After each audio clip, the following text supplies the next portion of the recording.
Hi friends, ನಮಸ್ಕಾರ ಎಲ್ಲರಿಗೂ. ದುರ್ಗಾ ಚಾನಲ್ಗೆ ಸ್ವಾಗತ.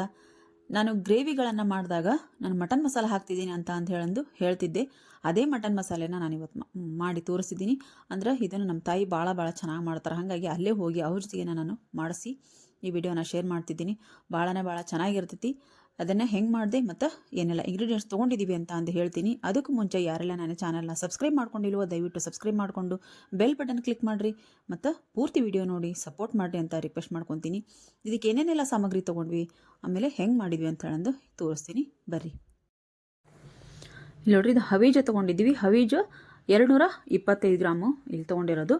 ಆಮೇಲೆ ಎಲ್ಲನೂ 25 ಗ್ರಾಮು, ಏಲಕ್ಕಿ 25 ಗ್ರಾಮು, ಆಮೇಲೆ ಇದು ಶಾಜೀರಿಗೆ ಅಂತಾರೆ, ಶಾಜೀರಿಗೆ 25 ಗ್ರಾಮು, ಚಕ್ಕೆ 25 ಗ್ರಾಮು ಮತ್ತು ಲವಂಗನೂ 25 ಗ್ರಾಮು. ಇದು ಎಷ್ಟು ಕರೆಕ್ಟ್ ಅಳತೆ ಐತೆ ಅಂತ ಅಂದ್ರೆ ನಾನು ನಿಮ್ಗೆ ಮುಂದೆ ಹೇಳ್ಕೊತ ಹೋಗ್ತೀನಿ. ಇಲ್ಲಿ ನಾವು ಫಸ್ಟಿಗೆ ಒಂದು ಬಾಳಿಗೆ ತೊಗೊಂಡು ಅದಕ್ಕೆ ಫಸ್ಟಿಗೆ ಚಕ್ಕೆ ಹುರ್ಕೊಳಕೊಂತೀವಿ. ಸ್ವಲ್ಪ ಎಣ್ಣೆ ಹಾಕಿ ಚಕ್ಕೆನ ಹುರ್ಕೊಳಕೊಂತೀವಿ. ಇದು ಎಲ್ಲಿ ಮಟ್ಟ ಹುರ್ಕೋಬೇಕವ ಅಂದ್ರೆ 1 ಸ್ಪೂನ್ ಎಣ್ಣೆ ಹಾಕಬೇಕು. ಎಣ್ಣೆ ಹಾಕಿದ್ನ ಚೆನ್ನಾಗಿ ನಾವು ಹುರ್ಕೋಬೇಕಾಗತ್ತೆ. ಇದು ಘಮ ಬರ್ತೈತಿ. ಘಮ ಬರೋವರೆಗೂ ನಾವು ಇದನ್ನ ಹುರ್ಕೋಬೇಕು. ನಮ್ಮ ತಾಯಿ ಎಷ್ಟು ಚೆನ್ನಾಗಿ ಅದನ್ನು ಇದನ್ನು ಮಾಡಿದಾರೆ ಅಂದ್ರೆ, ಮೊದಲಿನವರು ಕೈ ಅಳತೆ ಒಳಗೆ ಅಡುಗೆ ಮಾಡ್ತಿದ್ರು ಅಂತೇಳಂದು. ಇದನ್ನು ಕೈ ಅಳತೆ ಒಳಗನ ಎಲ್ಲನೂ ಏಲಕ್ಕಿ, ಲವಂಗ, ಚಕ್ಕಿ ಮತ್ತು ಶಾಜೀರಿಗೆ ಮತ್ತು ಈ ಹವೀಜ ಎಲ್ಲನೂ ಕೈ ಅಳತೆ ಒಳಗನ ಹಾಕಿದ್ರು ಅವರು. ಆದ್ರೆ ಅವರು ಮಾಡೋದು ನಮಗೆ ಅಳತಿ ಬೇಕಲ್ಲ. ಹಾಗಾಗಿ ನಾನು ಇಲ್ಲ, ನಮ್ಗೆ ಅದರದ್ದು ಕರೆಕ್ಟಾಗಿ ಕ್ವಾಂಟಿಟಿ ನಾವು ಹೇಳಿದ್ವಿ ಅಂದ್ರೆ ಮಾಡ್ಕೊಳೋರಿಗೆ ಈಸಿ ಆಗುತ್ತೆ. ಅದಕ್ಕೋಸ್ಕರ ನನಗೆ ಕರೆಕ್ಟಾಗಿ ಕ್ವಾಂಟಿಟಿ ಬೇಕು ಅಂದ ತಕ್ಷಣ ಅಲ್ಲೇ ಪಕ್ಕದಲ್ಲಿ ಒಂದು ಅಂಗಡಿಗೆ ಹೋಗಿ ಅದನ್ನ ತೂಕ ಹಾಕ್ಸಿದ್ರೆ ಒಂದು ಏಲಕ್ಕಿ ಒಂದು ಲವಂಗ ಹೆಚ್ಚು ಕಮ್ಮಿ ಆಗಿಲ್ಲ ಫ್ರೆಂಡ್ಸ್. ಕರೆಕ್ಟಾಗಿ 25 ಗ್ರಾಮ್ ಒಂದು ಏಲಕ್ಕಿ ಒಂದು ಲವಂಗನೂ ನಾವು ಮೇಲೆ ಹಾಕಲಿಲ್ಲ. ಎಲ್ಲನೂ ಕರೆಕ್ಟಾಗಿ 25 ಗ್ರಾಮ್ ಅದಾವು. 225 ಗ್ರಾಮು ಹವೀಜ ಕರೆಕ್ಟಾಗಿ ಅಳತಿ ಮಾಡಿ ಕಳಿಸಿದ್ರು.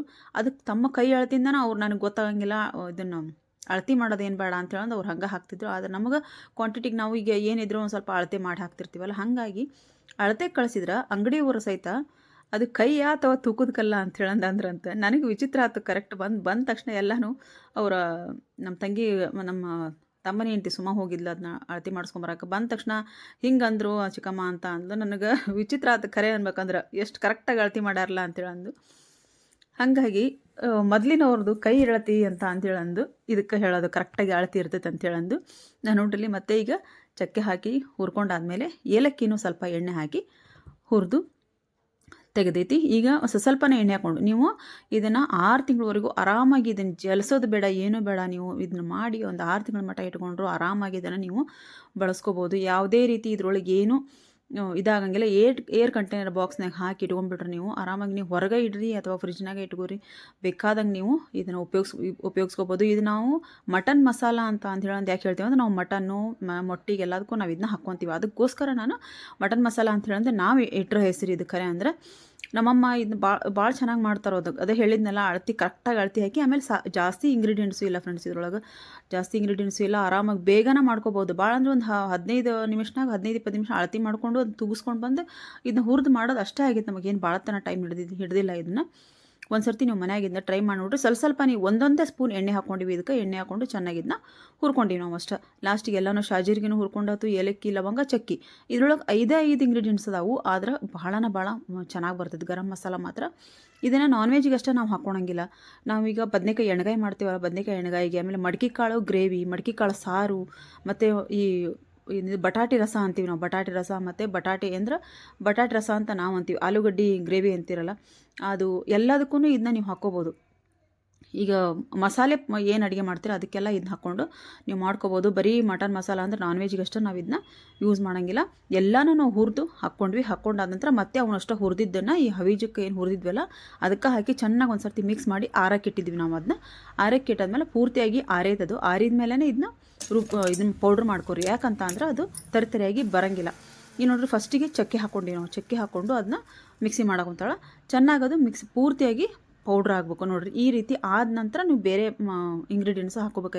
ಯಾಕಂದ್ರೆ ಚಕ್ಕೆ ಒಳಗೆ ಎಲ್ಲನೂ ಕೂಡಿಸಿ ಹಾಕೊಂಡ್ಬಿಟ್ರೆ ಏನಾಗುತ್ತೆ, ಚಕ್ಕೆ ಬೇಗ ಸಣ್ಣಾಗಂಗಿಲ್ಲ. ಅದಕ್ಕೋಸ್ಕರ ಫಸ್ಟ್ ಚಕ್ಕೆನ ಪೌಡ್ರ್ ಮಾಡಿಕೊಂಡು ನಂತರ ನಾವು ಇದು ಏನು ಉಳಿದಿರುವಂಥ ಸಾಮಗ್ರಿ ಇದಾವಲ್ಲ ಅವನ್ನ ಅದಕ್ಕೆ ಹಾಕ್ಕೊಂಡು ಚೆನ್ನಾಗಿ ನೈಸಾಗಿ ಪೌಡ್ರ್ ಮಾಡ್ಕೋಬೇಕು.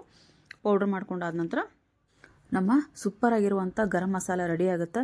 ಅದನ್ನು ನಾನು ಮಿಕ್ಸಿ ಮಾಡಿ ಅಂತ ಎಷ್ಟು ನೈಸ್ ಆಗೈತೆ ಅಂತ ಹೇಳೋದು ಕೈಲಿ ತೋರಿಸಿನಿ. ಅದನ್ನು ಕ್ಯಾಮ್ರಾ ಮೇಲೆ ಕೈ ಇಟ್ಟು ವಿಡಿಯೋ ಮಾಡಿಬಿಟ್ಟಿದ್ದೀನಿ, ಅದು ವಿಡಿಯೋನ ಬಂದಿಲ್ಲ. ಹಾಗಾಗಿ ಇದನ್ನು ಒಂದು ಸರ್ತಿ ಮನ್ಯಾಗ ಟ್ರೈ ಮಾಡಿ ನೋಡಿರಿ, ಭಾಳ ಚೆನ್ನಾಗಿ ಬಂದಿರ್ತೈತಿ. ಎಲ್ಲ ನೀವು ತರಕಾರಿಗೂ ಹಾಕೋಬೋದು ಮತ್ತು ನಾನ್ ವೆಜ್ಗೂ ಇದನ್ನ ಹಾಕ್ಕೊಂಡು ನೀವು ಮಾಡ್ಕೋಬೋದು. ಒಂದು ಸರ್ತಿ ನಾ ಯಾವುದಾದ್ರೂ ನಾನು ಪದೇ ಹೇಳ್ತಿರ್ತೀನಿ, ಯಾವುದಾದ್ರೂ ನಾವು ಇದನ್ನ ಮಾಡಿ ನೋಡಿದಾಗ್ಲೇ ಅದ್ರದ್ದು ರುಚಿ ಟೇಸ್ಟ್ ನಮಗೆ ಗೊತ್ತಾಗತ್ತೆ ಅಂತ ಹೇಳಂದು ಇಷ್ಟು ಘಮ ಅನ್ನಕ್ಕೆ ಕುಂತೈತೆ ಅಂತ ನಾವು ಇರೋದಿವಲ್ಲ, ಅದು ಬರೀ ಹುರಿದಾಗ್ಲೇ ಅಷ್ಟು ಘಮ ಅಂತಿತ್ತು. ಇನ್ನು ಇದನ್ನು ನಾವು ಪೌಡ್ರ್ ಮಾಡಿ ಇಟ್ಕೊಂಡಾಗೈತಿ, ಭಾಳ ಘಮ ಅಂತೈತಿ. ಮತ್ತು ಇದಕ್ಕೊಂದು ಸ್ವಲ್ಪ ಜಲಸ್ತಿನೇ ನೀವು ಇದನ್ನ ಇಟ್ಕೋಬೋದು.